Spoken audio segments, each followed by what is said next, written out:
سلام سلام سلام. امیدوارم که حالتون خوب باشه.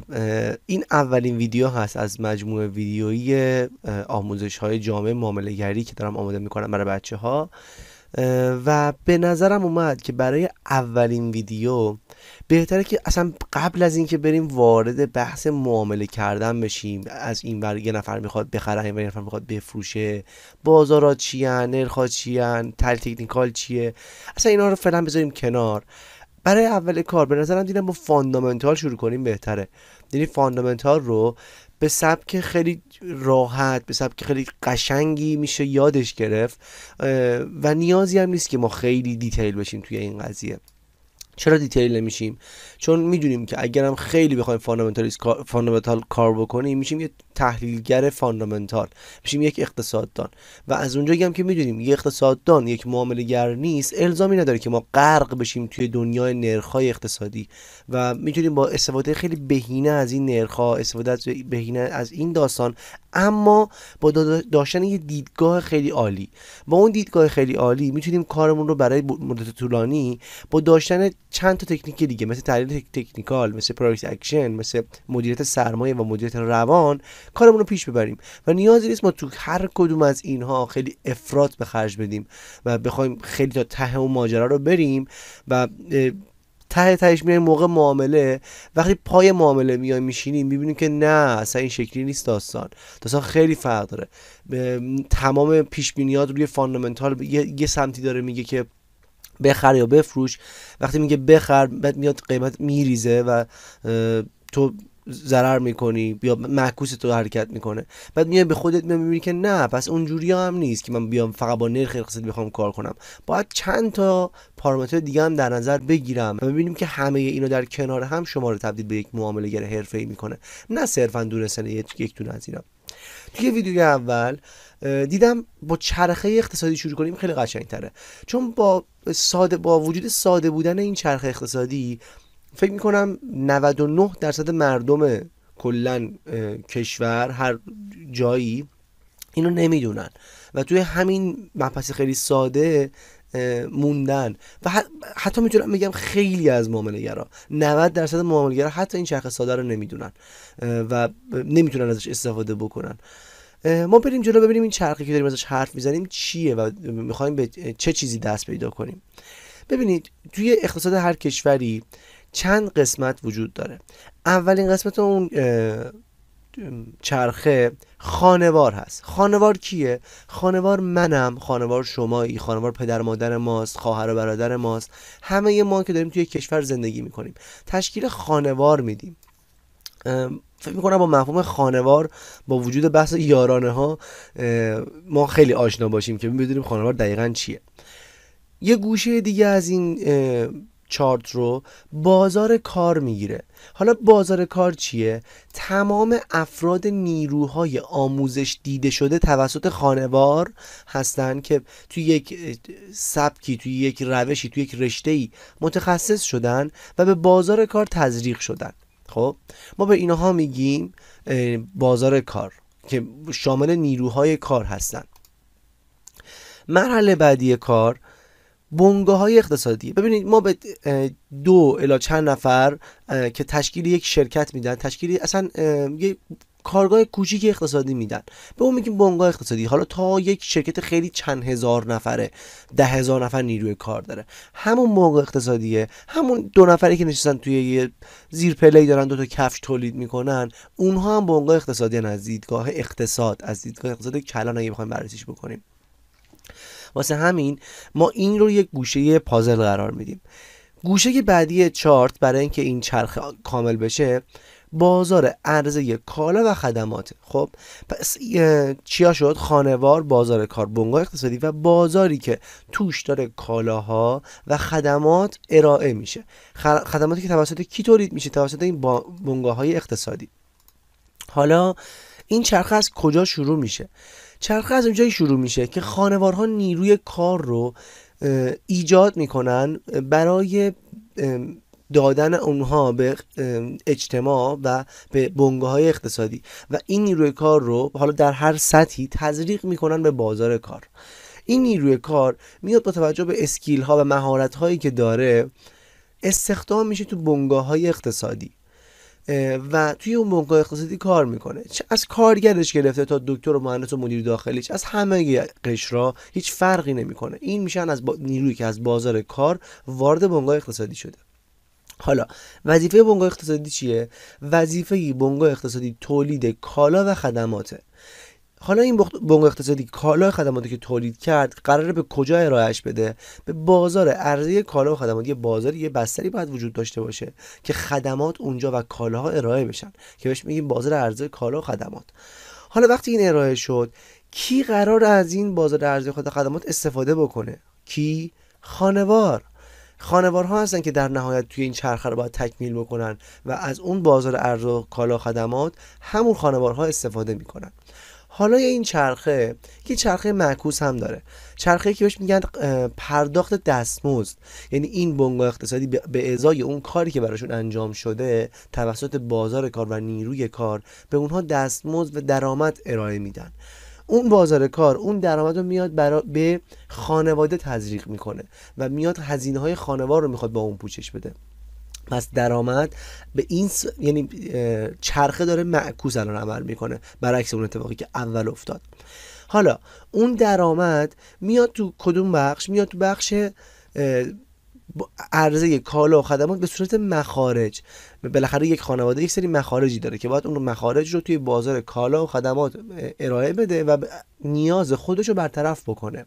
حالا وقتی اون مخارج ارائه شد و کالا و خدمات چرخش چرخید، باعث تولید ملی میشه. یعنی ما اون تولید ملیمون داره افزایش پیدا میکنه. این بحثی که میگن تولید ملی شوخی نمیکنن، واقعا اگه تولید ملی بخوابه کل کشور میخوابه. و من و شمایی که جنس ایرانی مصرف نکنیم، نمیخوام شعار بدم اینجا، صدا و سیما ملی نیست، ولی واقعا وقتی از بازار عرضه داخلی مصرف نکنیم دقیقاً برمیگرده به خودمون، خانواده خودمون بیکار میشن. طبق همین چرخه ساده‌ای که الان مشخصه براتون. البته این چرخه به این سادگی نیست، چند تا پارامتر دیگه هم وجود داره. مثل کجا؟ مثل بازار سرمایه که پس‌اندازهای خانوار مازاد بر مخارجشون، اون پولی که دستشون میمونه، پولی که دستشون اضافه است. حالا میگید خب ما توی ایران این دستمون چیزی اضافه نمیمونه. بچه‌ها یه نکته ای وجود داره، من اول ویدیو دارم رفتون بگم. این چرخه برای اقتصادهای توسعه یافته است. ما این مقدار چی بگم، خیلی وضعمون خرابه. یعنی ما تو همه این بخش‌ها مشکل داریم، توی همه بخش‌ها، چه تو بازار عرضه و کالامون، چه تو بنگاه اقتصادیمون، چه تو بازار کارمون که نیروی متخصص کم داریم. یعنی من اینا رو که خودتون میدونید، من در مورد بنگاه اقتصادی حرف نزنم، در مورد بازار کالا مثلا حرف نزنم، خودتون از من بهتر میدونید. در مورد بازار کار، ببینید تو بازار کار یه مشکل اساسی وجود داره، شاید به خیلی بر بخوره. میگن ما کار نداریم. بازار کار شده مدرک محور. هر کسی فکر میکنه اگه بره یه مدرکی بگیره توی دانشگاه اسم نبرم، بعد بیاد باید استخدام بشه شرکت خوب. چرا باید استخدام بکنه اون شرکت رو؟ چه ارزش افزوده‌ای برای اون بنگاه اقتصادی شما ایجاد میکنی که شما رو استخدام بکنه؟ واسه همین ما تو همه این چرخه ها ایراد داریم و تنها قشری که داره از ضعف این چرخه ضرر میکنه هر روز بیشتر این خانوارهای ما هستن، پدر و مادر و خواهر و برادرای ما هستن که باید این یه جایی درست بشه. خب بریم سر اصل مطلب، زیاد براتون نرم بالای منبر. روی مازاد مخارج، ببینید این مازاد مخارج میاد تو کجا؟ میاد تو بازار پولی و مالی، مثل بازار بانک و بازار سرمایه. ببینید پول وقتی اضافه میمونه دستش، یه طرف میره میذاره تو بانک که سود بانکی بگیره، یا میره تو بازار بورس که اون رو سرمایه گذاری بکنه. به هر ترتیبی، یا اونو میده به صندوق‌های سرمایه گذاری که اونو براش سرمایه گذاری بکنن. به هر ترتیبی این پول داره به بازار پولی و مالی تزریق میشه. حالا اگر این پول به بازار پولی و مالی تزریق بشه چه اتفاقی میافته؟ بنگاه‌های اقتصادی میتونن از اونها وام بگیرن و تسهیلاتشون استفاده بکنن. خب یعنی دوباره اون پولی که بنگاه اقتصادی برداشت داد به خانوار، یه جورایی خانوار چون دید این بنگاه اقتصادی داره بهش حال میده یه جورایی و هواشو داره بهش حقوق خوب میده، اون هم داره مازاد مخارجش میاد توی اینجا که عملا داره از چی حمایت میکنه؟ از تولید داخلی، از بنگاه اقتصادی داخلی. حالا مازاد مخارج توی بنگاه اقتصادی هم حالا بعضی از بنگاه اقتصادی که مازاد بر مخارج هم دارن، اونا هم پسنداز میکنن تو بازار پولی و از اون سود اون استفاده میکنن و حالا این خانوار از سود این هم استفاده میکنه. یعنی درسته که پسنداز رو گذاشت اینجا و کمک کرد به چرخ اقتصاد و چرخ اقتصاد هم میاد میگه آقا شما دمت گرم که ما کمک کردی، پس بیا اینم سود معقولی که انتظار داشتی و این تقدیم شما، و این پول رو به خانوار برمیگردونه. توی مراحل بعدی یک نفر دیگه این وسط وجود داره. اون کیه بچه‌ها؟ اگه گفتید یه مقدار حدس بزنید. دولت. ببینید دولت با مالیات که از خانوار میگیره و از توسط بنگاه اقتصادی میگیره میاد چیکار میکنه؟ با اون مالیات هزینه ها و مخارج دولتی رو تأمین میکنه و اینطوری هست که چرخ اقتصادی، چون میگه من ناظرم بر این کار، میگه این چرخ اقتصادی رو من دارم نظارت میکنم، همه کارش با منه، وظیفش پای منه، پس وظیفه شماست که به من مالیات بدید. و منطقی هم هست، اگر این دولت کارش درست انجام بده منطقیه که مالیات هم بگیره، ولی اگر کارش درست انجام بده و من یه چرخه رو این پایین چون پایین بود ندیدمش، یادم رفتون بگم. و این بنگاه اقتصادی وقتی که سرمایه‌ای تسهیلاتی میگیرن، اون مخارج سرمایه‌گذاریشون رو از بازار کالا و خدمات تهیه میکنن. یعنی چی؟ یعنی بنگاه اقتصادی بالاخره یک شرکت به میز و صندلی احتیاج داره، به کامپیوتر احتیاج داره، بالاخره به تجهیزاتی نیاز داره دیگه، اون کارخونه به دستگاه نیاز داره، اونم میره از بازار کالا و خدماتی که احتمالاً توسط یه بنگاه اقتصادی دیگه ارائه شده اون استفاده میکنه. خب حالا تا اینجا پیش رفتیم. یک بخش دیگه ای وجود داره به اسم بخش خارجی که خیلی مهمه توی اقتصاد این وجود داشته باشه. این بخش خارجی کارش چیه؟ که میاد واردات و صادرات رو از بازار کالا و خدمات داخلی واریز و برداشت میکنه. یعنی هم به این بازار تزریق میکنه، هم از این بازار برداشت میکنه و اون اقتصاد خوبیه به نسبت که بیاد صادراتش از وارداتش بیشتر باشه. خب و یه جوری همون بالانس آف تریدش بالا باشه. اون بازاری که ما میتونیم بگیم، اون اقتصادی که میتونیم اقتصادی پویاه. و میبینید وقتی ترید وار و جنگ اقتصادی بین چین و آمریکاست، جنگ بر سر چیه؟ جنگ بر سر همین واردات و صادراته. اونا دارن برای صادراتشون میجنگن که تعریف میکنن و حالا نمیخوام زیاد دیتیل بشم چون اولین ویدیوه و نمیخوام شما شوکه بشید، ولی الان سعی کردم با این ویدیو هم یه شوک ریزی به ذهنتون بدم که ببینید چقدر این بازار میتونه قشنگ باشه. هنوز پیش نرفتم توی اسلاید بعدی، ببینید چقدر جالبتر هم میشه. حالا یه نکته‌ای، این بخش خارجی میاد سرمایه‌های خارجی هم به بازار پولی و ارزی میاره و این برای ما میتونه سودده باشه برای این چرخه اقتصادی. خب تا اینجا متوجه شدیم که چرخه چجوری داره کار میکنه و از این چرخه میتونیم به چه نحوی استفاده بکنیم برای داشتن دیدگاه. وقتی این دیدگاه ساخته بشه، وقتی من حرف از دیدگاه میزدم قبل از اینکه این ویدیو رو درست بکنم، خیلی میگفتن داری چی میگی؟ این دیدگاه چیه؟ چرا استراتژی به ما یاد نمیدی؟ و من گفتم تو رو خدا استراتژی بذارید کنار دیگه، شما باید یه دیدگاه درستی داشته باشی. الان ببینید این ویدیوی اول از مجموعه 40-50 تایی ویدیوهای منه که تازه توی اولین ویدیو میرسیم به همچین چرخه‌ای و این دیدگاه رو من دوست دارم شما داشته باشی. فقطش فاندامنتالی نیست، شاید فاندامنتال من خیلی کم بگم توی ویدیوها، ولی اون باید اون زیر بنای ساخته بشه. وقتی اون زیر بنا وجود نداشته باشه، شما هر چی بری تو بازار درجا میزنی، چون اصلا نمیدونی داری چی کار میکنی. چرا این حرفو میزنم؟ ببینید ما تا الان چیا رو گفتیم چند بخش وجود داره. یه بخش خانوار، یه بخش عرضه و کالا خدمات، بخش خارجی بنگاه اقتصادی و بازار کار. خب ببینید مگه اینها گوشه های اقتصاد نبودن؟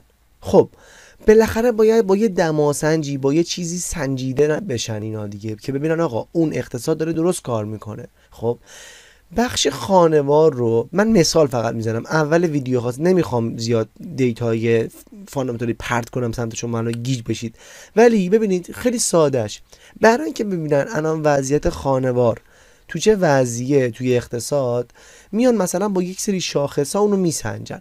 مثلا شاخص قیمت مصرف کننده یا CPI میاد چیکار میکنه؟ میاد تغییرات قیمت تو سبد خانوار رو نشون میده. خب و عملا توی سیستما میان اینو برای اینکه تورم رو بسنجن از شاخص CPI استفاده میکنن و با سیاست‌های پولی و مالی اونو تغییر میدن. یه نکته همینجا بگم، من توی حرفام شاید توی ویدیوها استفاده کنم از سیاست‌های پولی و سیاست‌های مالی. ببینید وقتی من دارم حرف از سیاست‌های پولی میزنم، منظورم اینه که سیاست‌هایی که بانک مرکزی لحاظ میکنه، مثل چی؟ مثل نرخ بهره. خب اینا رو داره سیاست‌های پولی که داره کی انجام میده؟ بانک مرکزی. توی اقتصادهایی که سازوکار درستی دارن، بانک مرکزی که اینها رو مشخص میکنه و به بازار ارائه میده. حالا سیاست مالی چه سیاست‌هایی هستند؟ سیاست‌هایی که داره دولت مشخص میکنه، مثلا چی بخوام مثال بزنم، مثل مالیات، مثل همین یارانه ها، همین داستانایی که دولت داره مشخص میکنه. بگم میگم سیاست‌های مالی و اینو گوشه ذهنتون داشته باشید، یه جا یادداشت بکنید که فراموشتون نشه. خب پس توی این چرخه ما یه چیزی داشتیم اسم CPI که اصلا نیازی نیست فعلا بچه‌ها اصلا یادش بگیرید و من در موردش قشنگ قراره حرف بزنم. یه ویدیویی داریم در مورد شاخص‌ها حرف میزنیم، در مورد اینا صحبت میکنیم. فعلا دارید دیدگاه میگیرید. خب بخش بازار کار رو با شاخص‌هایی مثل NFP میسنجن که بیکاری رو برای بخش غیر کشاورزی نان فارم پیرول، چنج آف نان فارم پیرول هست که میاد اگه مثبت و منفی میشه داره نیروی کاری که نسبت ماه قبل کم و زیاد شده رو میسنجه و یکی از خبرهایی که خیلی مهمه، آمار بیکاری و اشتغال رو میسنجن با این. حالا یکی از آمار هاست، آمارهای دیگه ای هم برای بخش بیکاری و اشتغال داریم و من فعلا ورود نمی کنم در موردشون که زوده فعلا. حالا مثلا بنگاه‌های اقتصادی و بازار ارز و کالا و خدمات رو میان توی یک سری شاخصایی با هم میسنجن، مثلا ISM که میاد سنجش وضعیت صنعتی کل کشور رو از نظر صنعت میاد از نظر یک سری مدیران نظرسنجی میکنه و میاد یه جورایی دماسنج وضعیت اقتصادی کشور رو از زبان مدیران میسنجه که میگن ISM.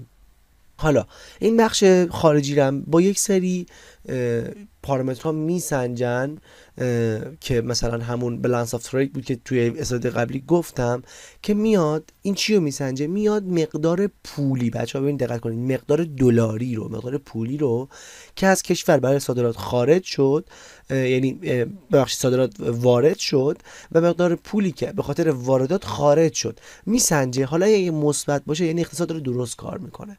خب حالا کل این مجموعه هم باید با یه سری شاخص ها سنجیده بشه و اون شاخص ها، یعنی این کل این مجموعه باید با یه سری دماسنج انجام بشه که نرخ GNP و نرخ GDP هست. خب که اینها تولید ناخالص داخلی هست و تولید ملیه، تولید خالص ملیه که اینا فرقش مثلا چیه؟